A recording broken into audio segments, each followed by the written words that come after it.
Hello, I'm Belko, and this is Jen. Say hi. Hi. And welcome to Awesome Geeks. Today we'll be discussing mostly about Mechacon 10. Today we're going to be discussing Mechacon in general, how the con went, cosplay, anything relating to Mechacon at all. And today we have a guest with us. This is Scott. Hi. AKA Natsu. He cosplayed as Natsu from Fairy Tail at Mechacon, and he's actually went to Mechacon for the first time this year. So that's why we have him as a guest right now. And we of course, got to share his experiences with us. Of course, we also went around and we went on the internet and we asked about people's experiences with Mechacon. So we really just want to get a good account of good and bad things dealing with the con. Mostly it was all good. So for the most part, I felt that many people had a lot of positive things to say. How do you feel about that? We'll get to that. So the convention in general. The convention in general, I had a lot of fun this year. It was very compressed. Since Scott's first time ever being at Mechacon, he didn't really notice. Usually Mechacon, they'd like to rent as much space as possible. In the past few years now, it's been at the Hilton Hotel, which is on Poydras and the French Quarter. And they usually rent out 3 floors. This year, however, the Hilton happened to double book, and there was another convention going on. And so, unfortunately, Mechacon was compressed to 2 floors instead of the 3. So, did you feel like it was crowded at all? Yes, I mean, I didn't, not liking is a strong word. They rearranged the rooms this year, so, like, the game room was very isolated in its own corner. I barely even knew it existed. Yeah, the panel area where the panel was this year, the panels were where the game rooms was last year. Yes. And I felt the panel rooms were way smaller than last year. Definitely. I think we way smaller. And for our panel, we usually have last year we had 3 or 4 people on the chairs, and there was only 2 or 3 chairs on the desk, and we had to look down. Yeah, now a lot of people were on the floor sitting. People could barely even come in. We couldn't let people in anymore. It was just chaotic. While that seems like an awful thing, it really wasn't. I actually kind of enjoyed it. It kind of had a very homey feel. There wasn't much elbow space to go around, but I was surprised how many people actually showed up, honestly, to our panel. And one of the things that kind of got to me, I thought was really interesting, was that last year, I think we maybe had about 20 or 30 seats open, and there was the room was much bigger then. But this year, every seat was full. Yeah, and then there were people on the walls that came in. Because I took a picture, but then people started coming in again. Yeah. So I was like, oh man. So there were people on the floors, on the walls, and it was just everywhere, and it was kind of chaotic. Yeah. But we had fun, and then we, of course, discussed anime stuff. And then we did that trivia. And then we pelted people with candy. I pelted which is people on camera. with candy. It's on camera. You have an awful arm, by the way. I know. But hey, at least I'm better than didn't do. His was really bad. All he did was throw one, and then I was like, give me the candy I think back. I'm the only person who's on the panel who actually have experience with throwing footballs and stuff really in sports. But you didn't even touch the candy. I did. I threw it at the very end. Yeah. When we mobbed them with candy. I had an Oprah moment. I was like, you get a candy and you get a candy. Everyone I was gets candy. And some guy poked his head out. I'm like, you want a candy? And I just threw one at him. But overall, I guess the only problem I had with our panel in general was that I felt that maybe our questions were a little too hard. I think so, and that would be you, sir, and Mike Jones. Yeah, and we got Mike to speak. It was the most hilarious. For the first time ever, yes, for the first time ever, Mike Jones actually spoke at our panel this year, and what came out of his mouth, I was just so disappointed because I was speak normal. Okay, so the thing is, Mike, I first met Mike a few years ago, of course, at my friend's graduation party. And it was funny when I met Mike, because I didn't expect him to be so light-spoken. How do you say that? He has a very soft voice. Right. He's very soft-spoken, yeah. And it was funny because he just had this big husky guy, and he's like, I'm ready. And I love Mike to death, don't get me wrong. I love him to death. Mike Jones, shout out, man. But he is really shy, and having to help him overcome these things. But he's also great with connecting and knowing people, and it's like a bitter irony. Hopefully he can get over the whole being shy thing. Yes, hopefully he'll be in one of these podcasts. Mike, yes, Mr. Mike Jones, you will. And what I thought was hilarious when he got on the mic though, and he was like, "All right," and he just goes, "Fuck it."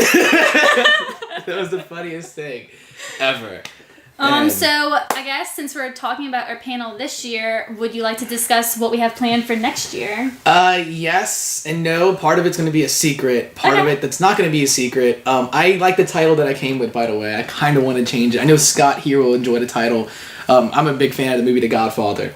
So our panel is going to be the third Mechacon panel. So it's called Awesome Geeks Part 3, Better Than The Godfather Part 3. I'm okay with that. And I actually liked it. I'm glad you're okay with that. I'm okay with it, because yeah. I was going to fight it, if anything. Other than that, though, another thing to like to mention is, of course, this year we did have an idea at first to kind of make a game show out of it, like an anime game show. But there just wasn't really enough time, and some things happened in personal life that just really couldn't. Off. Yeah, we could have, but my mind wasn't there for that. I just wanted to be all chilled out this year, like, yeah, what's up? However, I would like to say, speaking to some of the staff in Mechacon, there is actually a possibility that we could actually maybe host a secondary event. It's a game show. Oh, okay. And it's not in full effect yet, but it's a possibility. And we should fight it. Yeah. Because I think this year one of the secondary events was the Idolmaster one. Yes, it was. Well, you I'm went not in sure. Actually, didn't you? Where did you go to the Idolmaster? Yeah. Yeah, that room that you kept on going into because you heard noises and you were like, what's this? And you went in and you poked. Yeah. Was there a lot of people in there?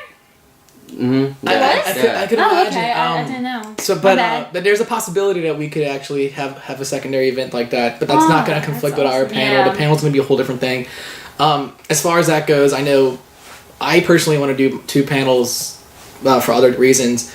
However, this year I would like to do a panel and, of course, have a table and invite people to take part of a raffle. What the prize is going to be a secret, but I already have it all planned out. Okay. And it's going to be great. Well, then, since we're like a organization, geek culture group, we'll probably have our table probably in like the artist alley. Yeah, of course. Yeah, because that's where the fan tables are. Yeah. And we might be next to the D20 girls or something. That might be close up there, you know. Sup. And yeah, it'd be interesting. Yeah, definitely. I would like that. But as far as other panels, I want to do something more affiliated with the Pokemon stuff, with the Poke Geeks. Yeah, which it's going to be, so you want to be a Pokemon trainer, and I have a friend of mine named Anthony. He does competitive Pokemon all the time. He trades, breeds, battles, all that stuff. And we were probably going to dress up like Pokemon professors and have like a panel teaching people how to play Pokemon competitively, and also kind of run that through a Poke Geeks. So that's something I definitely want to do. Cool. So, is that all about the panel? Do you want to talk? Pretty much. The other 2 panels are just personal things that I want to do. So, okay. Well then, I guess let's take it over to Scott over here. Because Scott, as a first-time Mechacon goer, how was your general opinion of the con? It's kind of hard to put in words. It was amazing. It really was. And I talked to some people that said it was there last year, and they're saying it was a lot better this year than it was last year. There was more people there from what I heard. But I just wish I could have went last year. But yeah. But don't worry. I loved it. It was my first time cosplaying, and I just had a great, amazing time doing it. What did you get to go do at Mechacon? What events did you go see and participate in? The burlesque show. Okay, so we should definitely discuss the burlesque show, actually. I didn't go to it. I actually had to come home early from Mechacon on Friday because I had to work on my cosplay for the competition on Saturday. Yeah, and you were Cynthia during our panel. Yes, from Pokemon. I was. So yeah, more Pokemon love out champion. There. And look, we have I believe that's Growlithe right there in the background. Yeah. So we have Pokemon love all over. Me and Scott should probably talk about the burlesque show. Yeah, what's up that was with that? definitely one of the biggest main events on Friday. I know there was also the ball. I didn't get to attend the ball, but from what I was told, the ball was great. Had a great feeling. But I actually talked to someone about the ball, and what they told me was that the only problem they had is that they felt that the music wasn't really nice enough for like a ball, especially considering this was like a Sailor Moon themed ball. Mm-hmm. And she said that the music was kind of fast paced and wasn't really ball music. Yeah, that's more like for rave. Yeah. Well, house party. It's not house rave party. anymore. Sorry. We have to clarify that it's called party. the Mechacon House Party now. It's kind of like the whole Tanuki suit and Tanuki transformation thing in the Nintendo world. Yeah. They had to call it house party for certain reasons. Okay, so burlesque was better than the ball. All right, so Also. so me and Scott were hanging out, of course, a lot during the convention, and this being his first convention, I just kind of wanted to just go out there and just have a great time.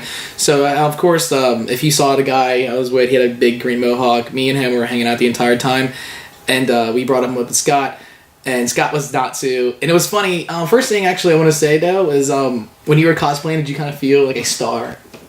I did. A lot of people stopped me, took my picture, and I had to keep. Isn't it such a great feeling? Yeah, I was. Because all your hard work of getting it together and stuff, like it comes all together. Yeah, but Scott actually ordered his outfit, and before the convention, he was like, "Dude, this outfit better come in time." Like, he was freaking out, and then he messages me. The outfit came in. And I'm like, "Yeah, it's good." And then I see him Friday, and I didn't even recognize him. It was funny. And can you show off the little fairy tale that you have? It's a real tattoo. Most people, when they cosplay Natsu or anyone from Fairy Tail, they have to like paint it. They usually paint it or get the little, I believe what it is, they have like a little actual stencil sticker thing that they do, and they peel it off. Like dedication. A tattoo. I know you didn't do it. Scott for that, has a real Fairy dedication. Tail tattoo, and of course he also has a really cool Harry Potter one. The Death Eater. Yeah, and there was actually a Professor McGonagall there. Yeah, and I found it. I just showed. I showed her. And she took the wand and just with Paul and I didn't see that, Professor. Yeah, and he was like, "Look." Okay, so burlesque show. All right, so I went to the burlesque show a bit last year, and the way it was set up last year was it was kind of a theater type of formation. There was like a lot of chairs, and we just sat in there, and everything would happen. It was cool. It was really cool, but I was actually kind of in the back, you know. It wasn't as fun being in the back, especially if you're in the back during something like this. It just, it's like, oh, come on, I wish I was there. It's kind of like being at a concert, you know. But this year, what's really cool was that it was in like, I believe in the main events room. So it was a large, grand scale room. And there were just round tables everywhere. It was like set up. So I'm like, man, where's Scott go? And I see him like, hey, Belko! And he's like in the very front, like to pretty much stage. He was he was stage right. And I think it started off with Queen D coming on, the fabulous, lovely Queen D coming on and interviewing. Introducing people, well, kind of hosting us. And then next thing you know, here comes a Princess Bubblegum, and she starts taking off her clothes. So. Can't forget about Long Hair Blue. Oh my gosh, Long Hair Blue. Okay, and me and Scott had to Long Hair Blue was one of the notable dancers. I believe they said her name on stage as Kitty, but she was Long Hair Blue to me because at this point I was starting to feel the alcohol. So I'm at the burlesque show and I'm like, Scott, that girl's getting undressed, and he looks like, what the hell? And then we noticed behind us and there's more dancers appearing out of nowhere, and we're like, dude, they're coming out, and they started going on the stairs up the stage. And then I just did a little intro dance. And then after that, I was like, what do we call her? I don't know. And I was like, Long Hair Blue, it's suitable. We started calling her that. And then, so what happened was, what was funny is that PBG did her thing. And they also had a Marceline. And Marceline and PBG had a little, dance. And so after what happened was that I think a guy came out wearing the Long Hair Blue wig. And I was like, Scott, wait, no. Don't be that can't be Long Hair Blue. Now, this dude looked amazing. Don't get me wrong, he had a great body. He was like, yeah, I'm dancing, And he was actually getting more into the dance than I think he was more into it than the girls were. So then we see the girl come out who was wearing a wig before him, and she had a short black wig. So I was like, short hair black. And so that's how it started with Long Hair Blue and short hair black. So they are the same person. They're the same person? They're the same person. Oh, okay. Yeah, I couldn't say Long Hair Blue because the guy came Long Hair Blue. Yeah, and then I believe there was a guy here too. Those two guys, remember, they were wearing the suits next to us, and we were just joking out the entire time. And it was just so this burlesque show wasn't just for guys. No, they had a lady fan service thing going on too. Okay, they had male dancers, and I think one of my favorite things, honestly, was that all the clothes stayed on. To bare minimum, of course. Yeah. And that was really interesting. And I think the PBG song that she danced to, Scott actually downloaded on his phone. Yes, I did. And, really? You went that far? I went that far, yeah. Yeah, he went that far. It's a great song. And it kind of is. He came to my job yesterday. I was like, I'll go listen. And we just hear it. It was something like Bubblegum Bitch, I think was the name of the song. It was a blast. That's all I have to say about that. That following night, of course, Scott was his first night at a convention. So I was like, Scott, I know I forgot what he said. I was like, so Scott, how was your first night? And he's just like, it was fucking awesome. And then I was like, are you gonna tell your homegirl, your girlfriend about the burlesque show? And he's like, yeah, I already did. Well, we got in an argument before because she didn't know what a burlesque show was, and I wasn't. She didn't know what it was. She didn't know what it was, and I had no intention of telling her what it was. So do you explain? Well, the thing is that Scott was like, oh, I want to enjoy all the events here today. So Yeah. like, well, I guess the burlesque show is coming up. Is that cool with her? But I mean, it was really classy. I mean, burlesque isn't stripping. It's just dancing, looking seductive, being sexy, and mostly lingerie and corsets and stuff. Mm-hmm. So was she even upset about all that? Yes. She was like, I don't appreciate you going, and I paid for the silver pass for like $80. I'm going. I'm getting my money's worth. I'm going. But it was funny. I really enjoyed the burlesque show. Everyone said, of course, this is probably like their best one that they did, and I have to definitely agree to that. So yeah. Any other events that y'all went to? Because I know Whoa. Saturday was a big day for me. So Yeah, I did a lot I on know. Saturday. I know. I think Friday was our panel, right? Yeah, Friday and was then our we panel. went to that really cool panel with Andrea Romano and Jonathan Klein and them. Yeah. Yeah, and it was cool because they're, of course, these three amazing people, and they're pretty much responsible for every cartoon show we've ever watched as a kid. I mean, yeah, Jonathan Klein's name is on a lot of things. Just to mention a few: Gargoyles, DuckTales. I believe they also did Winnie the Pooh, Animaniacs, Batman animated series, Superman the animated series, and it was great because I got to ask a question. I'm a huge fan of Batman animated series myself, so I was like speaking to Andrea Romano about this. I was like, well, this is a question, I guess, for all three of you since you are so experienced in directing. I was like, first thing, thank you for my childhood. And they're all like, and everyone started clapping. And I thought it was really cool. Scott was there, he knows. No. It happened. So everyone started clapping, and then they're like, well, you're making us feel old. And I was like, I'm in my 20s. Does it make you feel worse? And he's like, yes. And I was like, okay, well, here's my question, And one of the things I mentioned was that in the Batman animated cartoon show, Harvey Dent is Harvey Dent initially, and he later on becomes Two-Face throughout the show. Mm-hmm. And so I was asking, how do you direct that transformation, that, drastic? And she's like, well, honestly, you just hire a damn good voice actor. But that was really cool. And plus just meeting these people. The guests were great, of course, this year at Teen Titan. And then I know Friday night also I met Spike Spencer in a bathroom, and that was really hilarious. And Spike Spencer is just... I have something to say about Spike Spencer. Okay. Nothing bad either. I'm actually working on a little blog thing, the top 10 reasons why Spike Spencer's the coolest guy you'll ever meet. Well, I know a lot of fans, when they went to go get autographs from him, a few people were upset by his signature, especially if it had to do with Evangelion. Why? He would make Shinji a man. Drew little glasses on Shinji, mustache, and pretty much did that to whatever it was, DVD case, manga, anything that would be. And so he made Shinji a man. Oh, so he kind of... Some people were upset. Some people thought it was hilarious. Yeah, like he sort of defaced his character. Yes. I welcome that. I like that. No, so do I. Yeah. But some fans were a little upset because that's their DVD. Yeah, actually... It's like, no, but... I actually got my Blu-ray for the Evangelion redo movie signed by Spike Spencer and Tiffany Grant. I got Spike Spencer to sign the first movie, and of course Tiffany Grant to sign the second one because Asuka and Shinji's Evangelion units are on both of those movies. She signed my movie, and she's like, "Can I get on my special spot?" I was like, "Yeah." So she opened it, and you see Asuka's Eva unit, and she wrote. Unit 2 launch, Tibelco, Tiffany Grant, whatever. And I told her, write something as Asuka.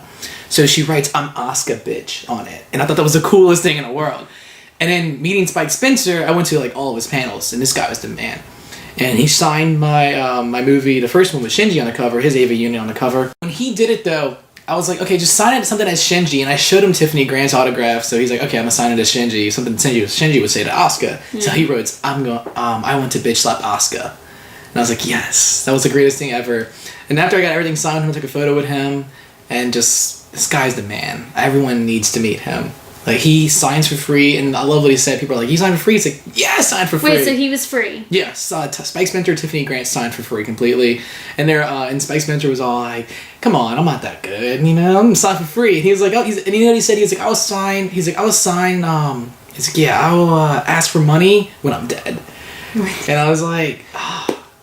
So how much were signatures for people that weren't for free? Like I said, it was 20 per Titan. So Tara Strong, why did I just forget their names? We'll get their names. Just the Titans, it's okay. The Titans themselves, all of them were free. I mean, all of them were $20 per person.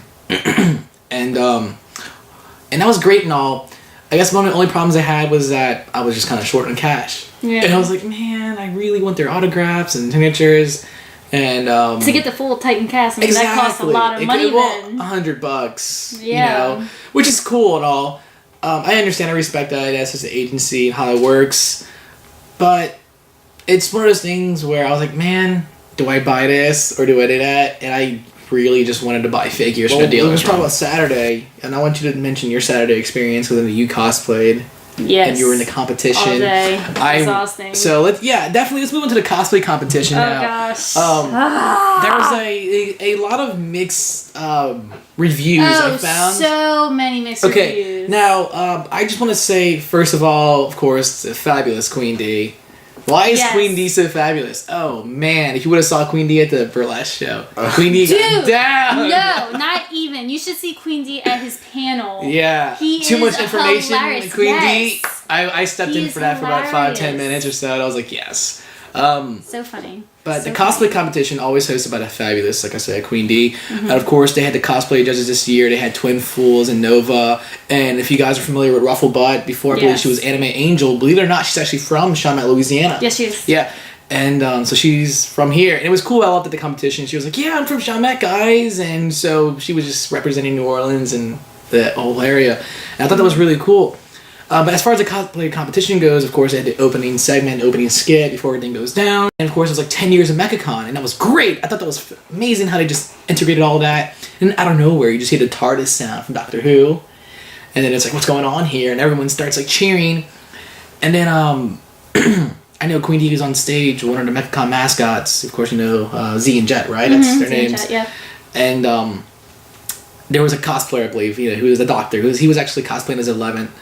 And he comes on the stage, and they're all like talking about, like, what is this? Like, oh, this is Mechacon in the future. So like it was like they came from the past, and I believe she was wearing the Mechacon 2.0 outfit.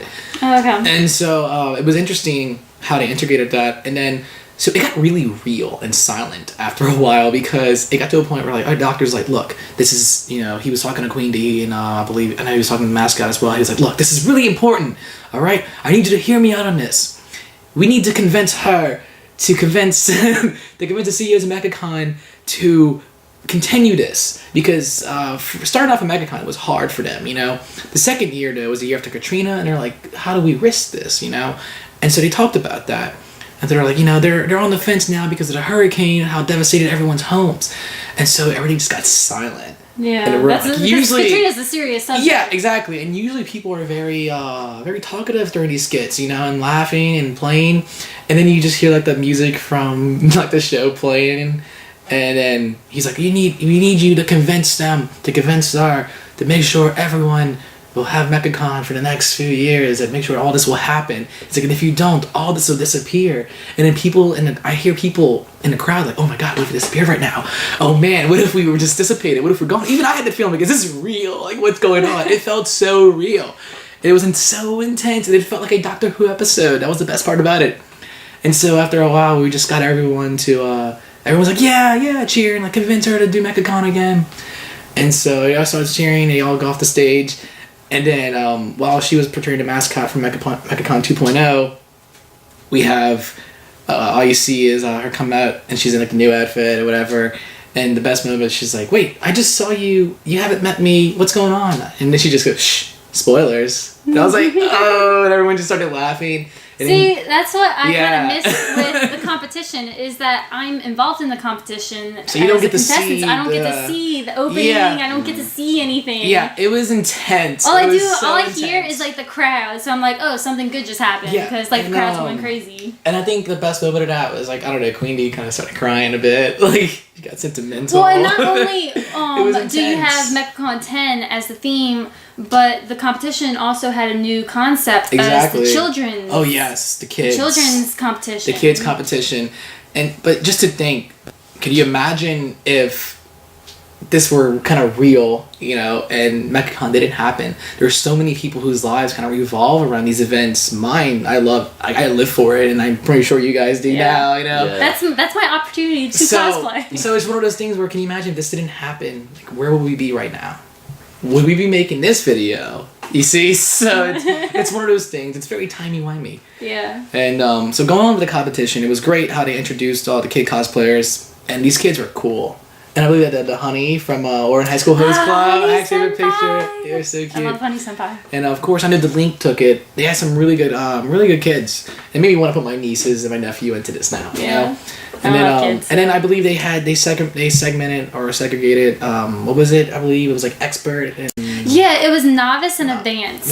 Novice is obviously going to have more people. Yes. Because not many people can be in advanced. Because the way you are in advanced is you have to at least have one major award. So I did not get credited for that because last year as Kim Possible, I won a judge's award, which is not considered a major award. But in 2010, as All My Goddess ones, I did win a best in show. So they had to consider that, but since I also had 2 other team members that never won anything, I was still considered novice. Okay, that makes sense now. Yes. Okay, because if you win a major award, then you're in advance. Because I think does the major award depend on like does it matter where you win that award? No, it doesn't matter where you went to get that award. It's the fact that you just got that award. If I was by myself, I would have been pushed in advanced, even though in 2010 I barely did any of the work.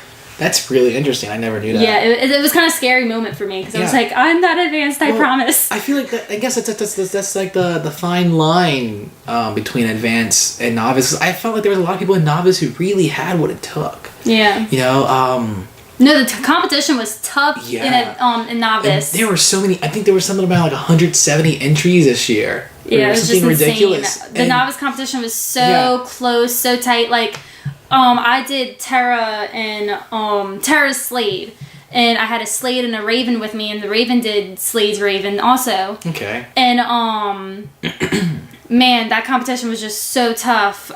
A lot of people had malfunctions on stage. Things were dropping, like props or anything. So, like my Raven, her belt, I guess my Slade pushed her too hard, and the belt just came off, and we're like, oh no! I think like as Terra, I was like, I can't be out of character. I have to keep on going with the walk on. I can't just stop and pick up the belt for her. I can't do anything. I just gotta keep on walking. And like she kind of played it off like, oh, you knocked my belt. Shame on you. And like picked it back up. Kind of improvised. Yeah, but so many people had that problem. One girl, her tail came off. Another girl, just everything was dropping. Yeah. So pretty much that ruins your walk on, your chance of winning best walk on. Yeah. Like it's just so upsetting. It's kind of like a diving competition. Yeah. It's like 10. Oh, she wasn't straight enough, so 8.5. Yeah. It's disappointing. That is hurtful. But a lot of things that people are not complaining about, kind of have issues with the competition was the prejudging. Mm-hmm. The prejudging was a lot of issues because a novice goes first, since we're the first ones to go up. They go in order. And so novice, like I said, had a lot of people in it. So when all the novice was done, when it came to the advanced, they were running short on time for prejudging, so they couldn't really prejudge fairly or as fair. Okay, yeah. I have a friend of mine actually, give her a shout out. She was actually the Joffrey from Game of Thrones. And she said she didn't actually get a judging until after the competition. Like there was no prejudging for her. They just came to her, and she did an amazing King Joffrey, and her Joffrey was great because number one, her hair was just naturally short at the time because she cut it all off and it was blonde, And number 2, she had the crossbow and the direwolf head. I'm not going to say which direwolf for spoiler, just so you know. And number 3, she did all of it herself. She did the stitching, the embroidery, all of it. And if you're familiar with the Game of Thrones, both the novel and the show have very, very descriptive, very colorful outfits. So she really pulled it off. Just the competition. A lot of people are suggesting just like prejudging in advance, like schedule times. Yeah, have a better schedule time. So I could probably see like maybe a limit on entries, but then again, there's also this argument I felt. I feel entries should be done online. Yeah. I wished it was online so we could do everything in advance, submit our names. And if they weren't there, advance. then they didn't get judged straight up. Because one of those things is that they actually had a lot of no-shows on the stage. Yes. And even Queen D got a little... Yeah, he got a little... Queen D even got a little flustered and threw the cards around like, come on. Yeah. You know, and I did love her How I Met Your Mother reference when she'd get her champagne glass filled again. She'd be like, thank you, Lioness. And that was really cool. But all in all, I mean, I felt that maybe there were some issues concerning also store-bought versus handmade. And I had a friend of mine who put up a really good point. She said 50% of that outfit could be store-bought, and you would still win, or maybe you might even lose. Because she said even if you make something handmade, like 100%, you're not guaranteed to always win that competition. No, you're not. Because they have it in different categories. Craftsmanship, your costume has to be 75% handmade. Yeah. The winner of the Mechacon contest was an Alphonse in the whole armor and everything. She made all that by hand. I think I was told it was like all paper mache. I thought I saw photos on Facebook of cardboard. Yeah, like it was like cardboard and like paper mache. And that's intense. She couldn't even move her arms properly. She was just like this the entire time like a robot. Yeah. Which was pretty fitting. And well, because Alphonse is like huge, so I'm sure like that definitely had a. And a cosplay like that only cost an arm and a leg. All right, so. So I guess to wrap up the Mechacon situation, what do we hope for in the future? Yeah. And what can make improvements for Mechacon? All right. Okay, I guess it's good to start with me since I've been working with like volunteering and stuff like that since I was like 18. And so one of the things that you kind of hear when you're volunteering, you do get to hear a lot of good inside stuff because of course you're really interacting with the staff. And I felt that a lot of the people in the staff were stating how this year they called it the Great Compression, which is a nice play on words considering it was a very depressing moment of America's time. So but the thing is that what I know what they hope for, of course, they want to go bigger and better all the time. That's what they aim for. Hope for that, which I guess let me squeeze in there. I hope for the future that maybe we could see Mechacon in the convention center. Well, that's actually cool. That's really cool. But I just want to say that 3 floors. Okay, the convention center is, I believe, like 1.5 miles long. I used to work there actually. Yeah. I mean, we don't have to use the whole entire convention center. Yeah. But I would like it to be in the convention center. Yeah, but just that would be like my main so goal. You know, like because I know Microsoft every year they rent it out for the Microsoft convention, and it's like $3.8 million. Jeez. So that's 3 floors. Yeah, it's just too expensive. That's why I said in the future. Like, I'm seeing maybe like 10, 20 years from now if Mechacon survives that long. Definitely. No, it's always going to be there to the end of time. Nice. Mechacon was my first convention. Same. And I was like 16, I think, when I went, and it was great. Before then, I think it was like post Katrina, so it was one of those things where it really helped me out through just, I just lost my home. You know, I'm here at the anime convention. So then what do you mean by the whole, the tightness? Like, I guess they found it to be crowded? Oh yeah, because when Mechacon first started, they were in Lafayette, and then they moved over to New Orleans, and I believe that was Mechacon 6, where they were in the Marriott Hotel. However, a lot of people at the Marriott, they just weren't really nice to the con-goers, and they didn't really offer a good hand. But I just want to say, though, working in hotel stuff myself, the Hilton has always just been top of the line, and they really, really do help out a good bit. Granted, they're a little bit more strict, but seeing how it goes with Mechacon, they just have to work with it. Like I said earlier, of course, this year the Hilton double booked, so Mechacon was forced to just compress everything to these 2 floors. Next year, of course, they're going to have 3 floors, and I know that for a fact. As far as guest goes, personally, I want to see the cast from like Adventure Time come in. I think that'd be really cool. I don't know about anybody, you guys.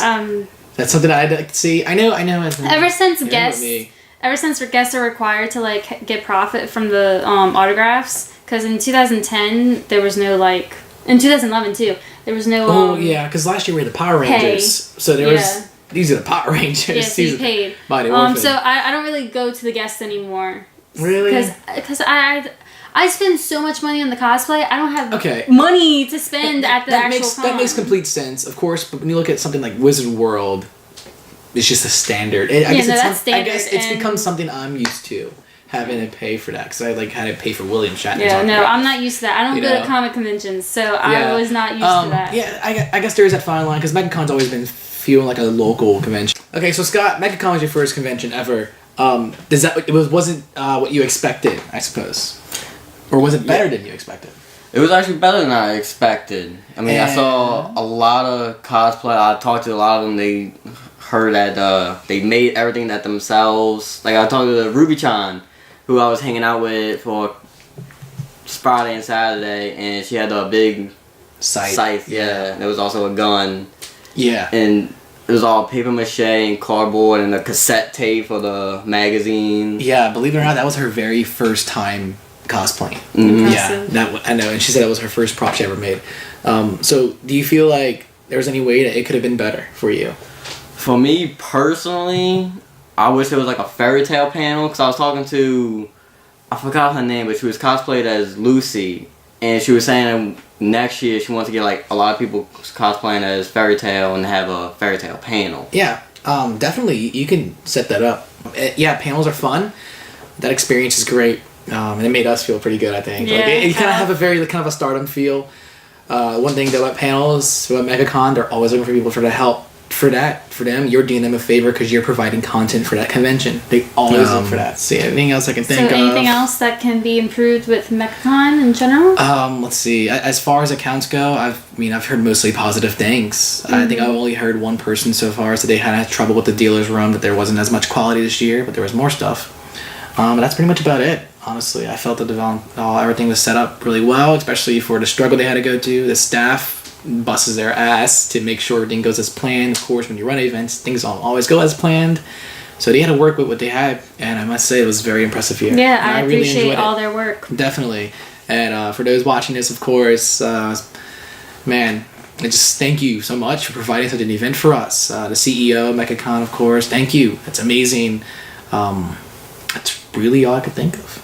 Yeah, if you haven't been to Mechacon yet, you should definitely go check it out. They'll be having one every year. Yeah, next year I believe it's July 17th or the 19th. So it's a little early, but make sure you get in there, pre-reg, go for the gold pass if you can. They sell out quickly.